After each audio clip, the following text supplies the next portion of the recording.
25 মেত খানাপাৰাত নিযুক্তি সমাৰোহ। অমিত শ্বাহৰ উপস্থিতিত বিতৰণ কৰিব 44,703খন নিযুক্তি পত্ৰ। জুলাইত প্ৰকাশ পাব তৃতীয় চতুৰ্থ বৰ্গৰ অতিৰিক্ত প্ৰাৰ্থী তালিকা। জুলাই মাহতে পুনৰ 22,765টা পদৰ বাবে চৰকাৰে দিব বিজ্ঞাপন। চাকৰি নোপোৱাসকলক টকা ঘূৰাই দিয়াৰ পুনৰ প্ৰতিশ্ৰুতি দিলে মুখ্যমন্ত্ৰীয়ে। হিমন্ত চৰকাৰৰ দ্বিতীয় বৰ্ষপূৰ্তি উপলক্ষে অহা 25 মেত খানাপাৰাত চৰকাৰে আয়োজন কৰিছে বিশাল নিযুক্তি সমাৰোহৰ। বিয়লি 3 বজাত অনুষ্ঠিত হ'বলগীয়া নিযুক্তি সমাৰোহত উপস্থিত থাকিব কেন্দ্ৰীয় গৃহমন্ত্ৰী অমিত শ্বাহ।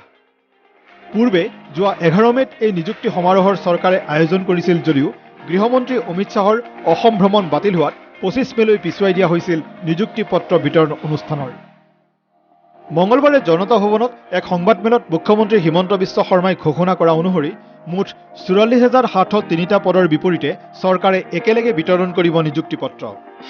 ইয়াৰ ভিতৰত তৃতীয় বৰ্গৰ পদত 11,048 জনক নিযুক্তি, চতুৰ্থ বৰ্গৰ পদত 10,739 জনক নিযুক্তি, অসম আৰক্ষী আবকাৰী বন বিভাগত 5,421টা পদত নিযুক্তি, স্বাস্থ্য বিভাগত 5,281টা পদত নিযুক্তি, উচ্চ শিক্ষাত 704টা পদত, উচ্চ মাধ্যমিক শিক্ষাত 2,332টা পদত, মাধ্যমিক শিক্ষাত 7,437টা শিক্ষক পদত নিযুক্তি পত্ৰ বিতৰণ কৰিব চৰকাৰে। ইয়াৰ উপৰিও পৰিবহণ, ক্ৰীড়া, সামাজিক ন্যায়, কৃষি আদি বিভাগসমূহতো কিছুসংখ্যক নিযুক্তি পত্ৰ বিতৰণ কৰিব চৰকাৰে।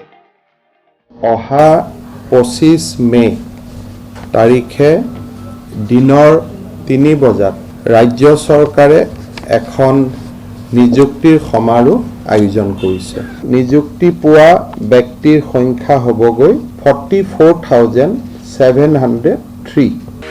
শেহতীয়াকৈ বহিৰাজ্যৰ একাংশ প্ৰাৰ্থীয়ে শিক্ষক পদত নিযুক্তি লাভ কৰা সন্দৰ্ভত উত্থাপিত অভিযোগ নস্যাৎ কৰি সংবাদমেলত মুখ্যমন্ত্ৰী হিমন্ত বিশ্ব শৰ্মাৰ দাবী, শিক্ষক পদত নিযুক্তি পোৱা নাই অসমৰ বাহিৰৰ এজনো প্ৰাৰ্থীয়ে। মই দায়িত্ব সহকাৰে ক'ব খুজিছোঁ যে এইবাৰ প্ৰাথমিক শিক্ষকৰ নিযুক্তিত অসমৰ বাহিৰৰ এজন প্ৰাৰ্থীও নাই। সংবাদমেলত মুখ্যমন্ত্ৰী হিমন্ত বিশ্ব শৰ্মাৰ লগতে মন্তব্য, NHMত নিযুক্তি পাবলগীয়া 633গৰাকী নাৰ্ছৰ বাহিৰে বাকী সকলো নিয়মীয়া পদতে নিযুক্তি লাভ কৰিব প্ৰাৰ্থীসকলে। NHMৰ 633গৰাকী নাৰ্ছক বাদ দি, যাৰ চাকৰি কাৰ্যকাল 60 বছৰ বয়সলৈকে থাকিব জীৱনৰ, যিটো আমাৰ কেবিনেট ডিচিশ্যন মতে, তেওঁলোকক বাদ the all R regular recruitment. আনহাতে নতুনকৈ নিযুক্তি লাভ কৰা প্ৰাৰ্থীসকলক 25 মেত দিনৰ 2:30 বজাৰ ভিতৰত খানাপাৰা ফিল্ডত উপস্থিত হ'বলৈকো আহ্বান জনায় মুখ্যমন্ত্ৰী হিমন্ত বিশ্ব শৰ্মাই। যি 44,703গৰাকী প্ৰাৰ্থী উত্তীৰ্ণ হ'ল, তেখেতসকলক 25 তাৰিখে খানাপাৰাত নিযুক্তি পত্ৰ ল'বলৈ আমি এই সাংবাদিক মেলৰ জৰিয়তে আটাইকে নিমন্ত্ৰণ জনাইছোঁ। সকলো প্ৰাৰ্থীয়ে নিজৰ এখন আইডেণ্টিটি কাৰ্ড লৈ আহিব। আধাৰ কাৰ্ডে হওক, ড্ৰাইভিং লাইচেন্সে হওক। সংবাদমেলত মুখ্যমন্ত্ৰী হিমন্ত বিশ্ব শৰ্মাৰ লগতে ঘোষণা, তৃতীয় আৰু চতুৰ্থ বৰ্গৰ বাবে প্ৰকাশ পাব আৰু এখন অতিৰিক্ত তালিকা। ক্লাছ 3 আৰু ক্লাছ 4ত এখন ফাৰ্ডাৰ মেৰিট লিষ্ট ওলাব, যিটো আমাৰ ষ্টেট লেভেল ৰিক্ৰুটমেণ্ট বৰ্ডে আমাৰ পৰীক্ষা পাতিছিলে। ক্লাছ 3ত 198টা এখন এডিশ্যনেল লিষ্ট ওলাব আৰু ক্লাছ 4ত 637গৰাকী কেণ্ডিডেটৰ এখন এডিশ্যনেল লিষ্ট ওলাব জুলাই মাহত। ইয়াৰ উপৰিও জুলাই মাহত 22,765টা পদৰ বাবে চৰকাৰে প্ৰকাশ কৰিব বিজ্ঞাপন। জুলাই মাহত আৰু এটা আমি এডভাৰটাইজ ওলাব খুজিছোঁ, য'ত 22,776টা পোষ্ট থাকিব। সাংবাদিকৰ প্ৰশ্নৰ উত্তৰত মুখ্যমন্ত্ৰীৰ লগতে পুনৰ প্ৰতিশ্ৰুতি, চাকৰি নোপোৱা প্ৰাৰ্থীসকলক চৰকাৰে উভতাই দিব ধন।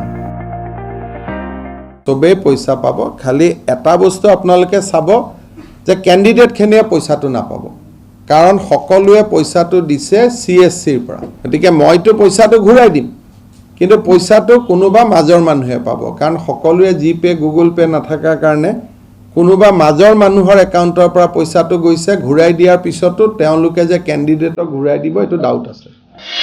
সংবাদমেলত মুখ্যমন্ত্ৰীৰ লগতে ঘোষণা, নিযুক্তি পত্ৰ বিতৰণ অনুষ্ঠানত পেণ্ডেল সাজি ধন ব্যয় নকৰে চৰকাৰে।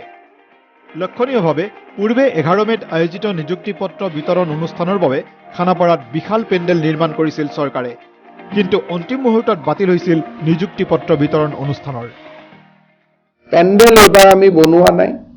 অলপ অলপ চিটিকনি বৰষুণ হ'ব পাৰে বা নহ'ব পাৰে, সেইখিনি যেনেকৈ হ'ব কিন্তু পেণ্ডেল বনালে চৰকাৰৰ বহুত টকা গুচি যায় কাৰণে আমি এইবাৰ অলপ পেণ্ডেলটো এভইড কৰিছোঁ। ভিডিঅ' জাৰ্নেলিষ্ট হৃদয় দাসৰ সৈতে মুন গোস্বামী, NKTV।